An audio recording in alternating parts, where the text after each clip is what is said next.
بسم اللہ الرحمن الرحیم۔ السلام علیکم۔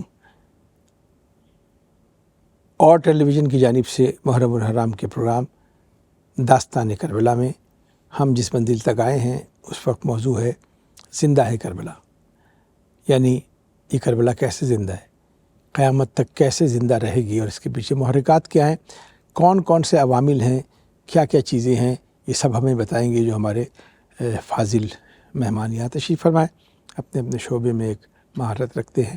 سن و سال پہ نہ جائیے گا، ان کی گفتگو کو سنیے گا اور اس سے نئے دریچے کھولیے گا۔ ہمارے ساتھ شریک ہیں علامہ جواد الحسینی۔ لباس سے آپ کو اندازہ ہوگا کہ ایک اس سلسلے سے وابستہ ہیں جو علوم اہل بیت کا سلسلہ ہے، اور ان کے ساتھ ہمارے ساتھ تشریف فرما ہیں برصغیر کے اس روایتی لباس میں علامہ اشل عباس۔ ہم گفتگو کریں گے زندہ ہے کربلا۔ ہم آغاز کرنا چاہتے ہیں علامہ جواد الحسینی صاحب سے کہ جب ہم کسی چیز کو کہتے ہیں زندہ ہے تو اس کا مطلب ہے کہ ایک شخص 60 سال تک زندہ ہے، کوئی چیز 100 سال تک زندہ ہے، غاروں سے ملنے والی چیزیں ہزاروں سال تک۔ زندہ ہے کربلا کا کیا مطلب ہے؟ کوئی وقت کا تعین ہے کہ کب تک زندہ ہے اور کب تک زندہ رہے گی؟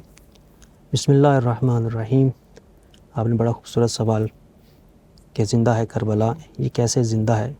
اس کی حیات دائمی اس لیے ہے کہ اس کو زندہ کرنے والی وہ شخصیت ہے کہ جن کے پدر بزرگوار وہ ہستی جو شیر خدا ولی اللہ حجت اللہ یعصوب الدین ہے، اور ان کا لقب بھی وہ لقب جو رسول نے دیا ہے کہ یعصوب الدین ہے، یعنی دین کے اندر جو اختیارات امیر المومنین کو رسول اللہ کی طرف سے ملے ہیں، یہ حسین مولا ان کی گود کے پروردہ ہیں، اور انہوں نے کربلا کو اس انداز سے دوام حیات بخشا اور اس انداز میں اس کو زندہ رکھا کہ قیامت تک یہ قائم و دائم ہے۔ اور کربلا آپ نے بڑا خوبصورت موضوع رکھا ہے کہ زندہ ہے، تو یہ صرف کربلا زندہ نہیں ہے، یہ شجاعت زندہ ہے، یہ وفاداری زندہ ہے، اچھی بات ہے، یہ وفا زندہ ہے، وفا زندہ ہے، حریت زندہ ہے، حریت زندہ ہے۔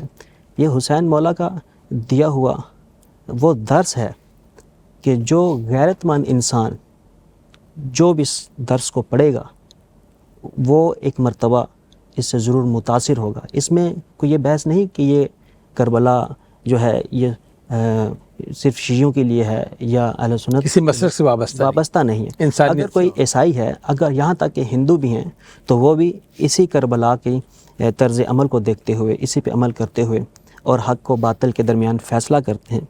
اور زندہ ہے کربلا میں امام حسین کی کتنی بڑی قربانی ہے کہ حضرت آدم سے لے کر حضرت عیسیٰ تک کسی نبی نے ایسی قربانی پیش نہیں کی، کسی ولی نے ایسی قربانی پیش نہیں کی۔ حضرت ابراہیم کے بارے میں کہ جب انہوں نے حضرت اسماعیل کے گلے پہ چھری رکھی اور چھری رکھ کے اس چھری کو چلا دیا، تو یہی تواریخ اور قرآن کی آیات بتاتی ہیں کہ جب چھری چلی تو اس سے پہلے حضرت ابراہیم نے اپنی آنکھوں پہ پٹی کو باندھا، اپنے بیٹے کے پاؤں کو باندھا، ہاتھوں کو باندھا، اس لیے کہ یہ شفقت پدری تھی کہ بیٹے کی لاش کو تڑپتے ہوئے ابراہیم نہیں دیکھ سکتے تھے۔ یہی بیان کرتے ہیں علماء۔ تو جب حضرت ابراہیم نے بیٹے کے گلے پہ چھری رکھی اور اس چھری کو چلا دیا، چھری چلتی ہوئی محسوس ہوئی اور رگیں کٹتی ہوئی محسوس ہوئیں اور خون نکلتے ہوئے محسوس ہوا، تو یہ بڑی کٹھن منزل تھی، بڑا مشکل مرحلہ تھا۔ ایک مرتبہ حضرت ابراہیم نے اپنی آنکھوں سے جب پٹی کو ہٹایا تو کیا دیکھا؟ سامنے گوسفند ذبح ہوئی ہے اور اسماعیل پاس کھڑے ہیں۔ اب یہاں پہ کوئی عام انسان ہوتا، یہ تھے خلیل خدا، خدا کا دوست، ان کا لقب ہے، یہاں پہ اگر کوئی عام انسان ہوتا تو وہ شکر ادا کرتا کہ پروردگارہ میرا جوان بیٹا بچ گیا، لیکن یہ ہیں وہ کہ جسے اللہ نے امام بنایا ہے اس امتحان کے بعد۔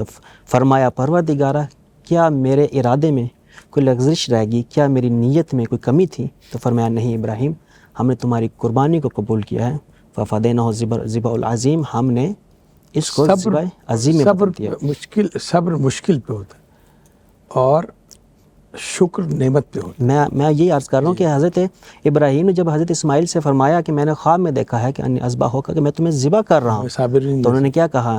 ستجدنی انشاءاللہ من الصابرین، بابا آپ مجھے صبر کرنے والے پائیں۔ اور ایک مقام میں آپ کو یاد کروا دیتا ہوں، میدان کربلا میں جب شہزادہ قاسم کو رہوار پہ سوار کر کے امام نے کربلا کی جانب روانہ کیا تو ایک سوال کیا تھا کہ یا بنیہ کیف تری الموت، میرا لال یہ بتا تو موت کو کیسا محسوس کر رہا ہے؟ تو اس وقت شہزادہ قاسم جو 13 سال کی جن کا سن تھا، انہوں نے فرمایا افضل من العسل، میں موت کو شہد سے زیادہ میٹھا محسوس کر رہا ہوں۔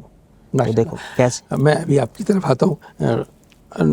اشل عباس صاحب بہت ایک دیرینہ رفاقت ہے ان کے ساتھ میری۔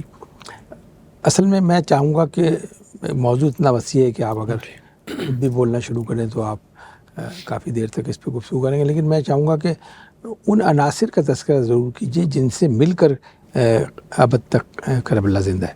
جی بہت شکریہ شکیل صاحب پروگرام میں مدعو کرنے کے لیے، اور بہت ہی عمیق قسم کے موضوع کا آپ نے انتخاب کیا ہے، اور بہت ہی ملٹی فیسیٹیڈ سا ایک ٹاپک آپ نے سلیکٹ کیا ہے۔ دیکھیے موضوع ہے زندہ ہے کربلا۔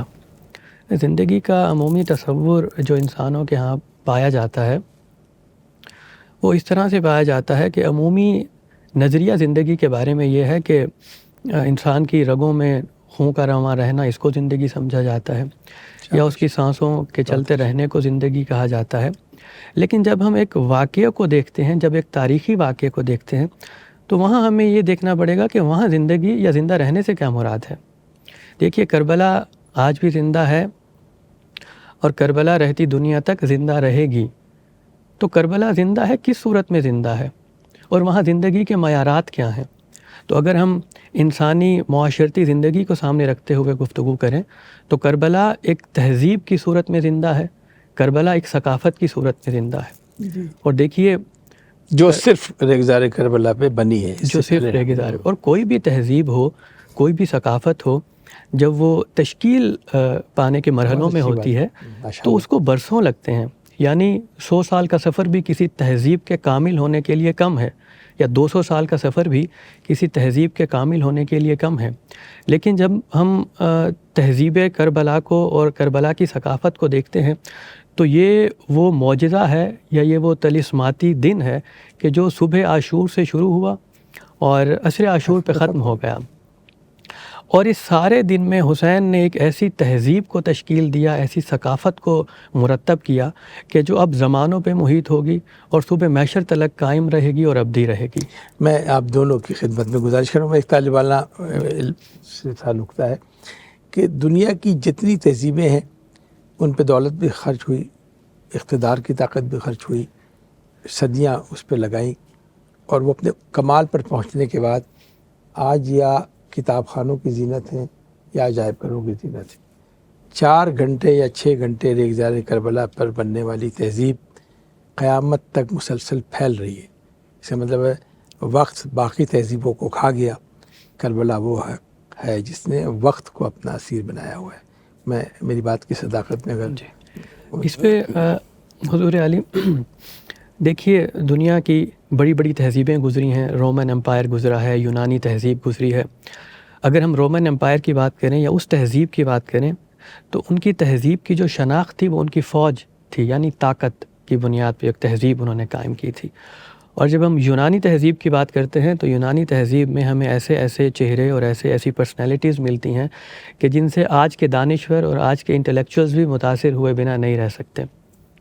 یعنی ہم ارسطو کی بات کرتے ہیں، ہم افلاطون کی بات کرتے ہیں، وہ اس تہذیب کا حصہ تھے کہ جو تہذیب آج بھی نام لیا جاتا ہے لیکن کوئی آثار اس تہذیب کے نہیں ہیں، یا کوئی انٹلیکچوئل کمیونٹی اس تہذیب سے متاثر ہوتی ہوئی نظر نہیں آتی، یا کوئی افراد کا ایسا گروپ اس تہذیب کو اڈاپٹ کرنے کے لیے تیار نہیں ہے۔ تو اس کا مطلب یہ ہوا کہ تہذیبوں کے کمال میں صرف علم اس کی بنیاد نہیں ہو سکتا، کہ جس تہذیب میں ارسطو جیسے لوگ ہوں کہ جو فلسفے کی بنیاد رکھنے والے ہیں، جو منطق کی بنیاد رکھنے والے ہیں، جس تہذیب میں افلاطون جیسے لوگ ہوں، تو وہ تہذیب بھی زوال کا شکار ہو گئی۔ اور دوسری طرف رومن امپائر کو جب ہم دیکھتے ہیں کہ وہاں پہ طاقت ہے، وہاں پہ فوج ہے، وہاں پہ لشکر کشی ہے، لیکن وہ بھی زوال کا شکار ہو گئی۔ اس کا مطلب یہ ہوا کہ صرف طاقت کی بنیاد پہ آپ تہذیب کو تا قیامت ترقی کی بنیاد اس کے ٹھہرا نہیں سکتے. اور اسی طرح آپ صرف علم کی بنیاد پر بھی کسی تہذیب کو اس کمال تک نہیں لے جا سکتے کہ وہ تہذیب ابدی تہذیب بن جائے گی. تو یہاں علم کی بنیاد پر یا زوم علم کی بنیاد یا زوم علم کے، بالکل بہت خوبصورت بات آپ نے کہی ہے. تو یہاں پہ ایک کردار کی ضرورت ہے. دیکھیے باقی تہذیبوں میں جہاں ہم دیکھتے ہیں وہاں پہ جو حکمران طبقہ ہے ان کے پروٹوکولز الگ ہیں، اور جو محکوم طبقہ ہے ان کے پروٹوکولز الگ ہیں، یا ان کے حقوق، میں جملہ بدل دیتا ہوں، ان کے حقوق الگ ہیں، محکوموں کے حقوق الگ ہیں، اور جو حکمران ہیں ان کے حقوق الگ ہیں. لیکن کربلا کی تہذیب وہ تہذیب ہے جو حاکم اور محکوم کا فرق نہیں بتاتی بلکہ حق و باطل کا فرق بتاتی ہے. اور امام حسین نے پریکٹیکلی اس کو امپلیمنٹ کر کے دکھایا کہ جہاں امام حسین علی اکبر کا لاشا اٹھانے جا رہے ہیں وہاں حر کے بیٹے کا لاشا بھی حسین اٹھاتے ہیں، وہاں جون کا لاشا بھی حسین اٹھاتے ہیں. تو کربلا کی تہذیب ابدی تہذیب اس لیے ہے کہ کربلا نے دنیا کو یہ بتلایا ہے کہ انسانوں کے درمیان کا جو فرق ہے وہ صرف حق و باطل کا ہونا چاہیے، رنگ و نسل کا نہیں ہونا چاہیے. میں حاضر ہوتا ہوں. بہت اچھی گفتگو علامہ شلباز صاحب آپ فرما رہے ہیں.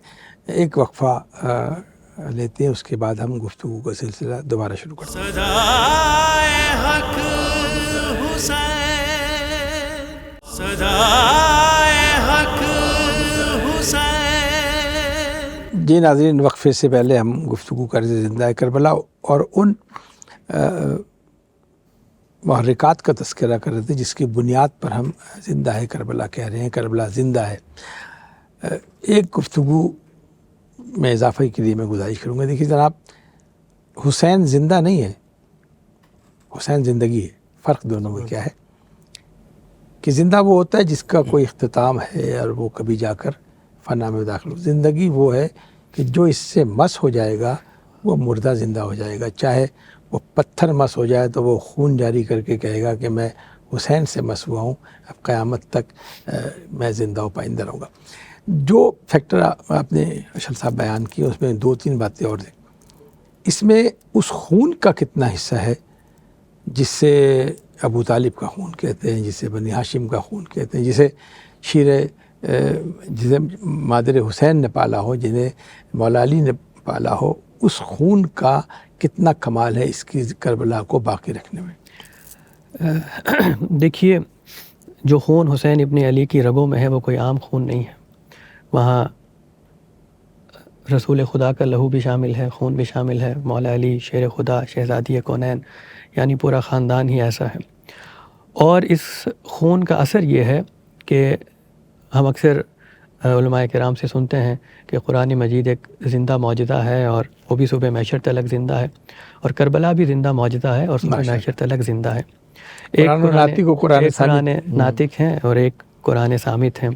بہت اچھی مماثلت تلاش. اب جو قرآن ناطق ہیں ان کا کمال یہ ہے، ان کی شخصیت کا طلسم یہ ہے، اور ان کی رگوں میں بہنے والا جو لہو ہے اس کا کمال یہ ہے کہ قرآن مجید نے مختلف کردار سنائے ہیں.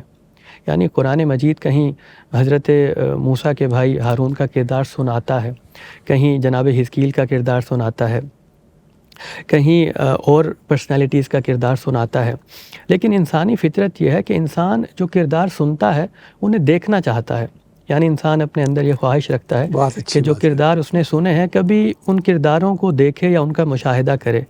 تو ظاہر سی بات ہے وہ تمام تر کردار جب وہ دیکھنے کی کوشش رکھتا ہے تو سوائے کربلا کے اسے کوئی منظر ایسا نہیں دکھتا کہ جہاں وہ تمام تر کردار ایک دن میں دیکھے.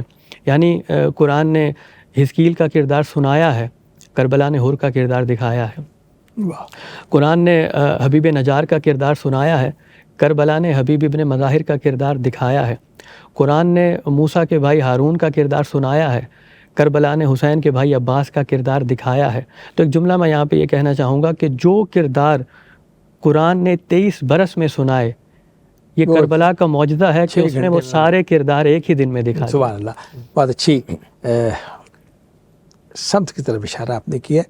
کربلا میں آپ سے گزارش کروں، جو کچھ آپ نے پڑھا ہے، جو کچھ اساتذہ سے سیکھا ہے، دنیا ہر چیز کی لاجک مانگتی، سائنٹیفک اصولوں پر اس کو پرکھنا چاہتی ہے. جو طے شدہ اصول ہیں سائنس اور ٹیکنالوجی کے علوم کے، کیا کربلا کو ان بنیادوں پہ پرکھا جا سکتا ہے یا کچھ اور چیزیں؟ دیکھیں آپ نے بڑا خوبصورت سوال کیا کہ دنیا لاجک مانگتی ہے. اس میں کوئی شک نہیں کہ امام حسین صلوات اللہ علیہ سلام اللہ علیہ وہ شخصیت کہ آپ دیکھیں کہ روز عاشوراء جب یہ دن شروع ہوتا ہے تو مولا کے پاس مولا کے سارے چاہنے والے اصحاب، وہ اصحاب کہ جن کے بارے میں ایک رات پہلے امام نے شمع کو بجھا کر فرمایا کہ میں حسین تم سے راضی ہوں، اگر تم جانا چاہتے ہو میں نے اپنی بیعت تم سے اٹھا لیا اور تمہاری جنت کا بھی میں ضامن ہوں. لیکن وفاداری کی انہوں نے وہ مثال قائم کی جو آج تک رہتی دنیا تک وہ دنیا پیش نہیں کر سکتی. اور اس کے زندہ رہنے کے جو رمز ہیں، اس کے اندر جو مولا کی جو خاص عنایت ہے وہ یہی ہے کہ اس کے اندر شہزادہ علی اکبر کا خون شامل ہے، اس کے اندر جناب مولا عباس کے بازو شامل ہیں، اس کے اندر سید ساج الدین کا لہو شامل ہے، اور بالخصوص اس کے اندر اس شہزادے کا خون شامل ہے کہ جس کی شہادت کے بعد خود فوج اشکیا میں کھلبلی مچ گئی.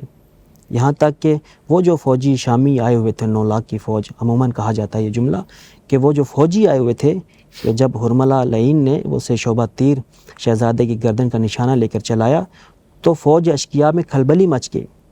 تو اسی لیے عمر سعد نے اللہ لعنت کرے اس پہ، اس نے کہا کہ حرملہ اقطع کلام الحسین، حسین کے کلام کو قطع کر دو.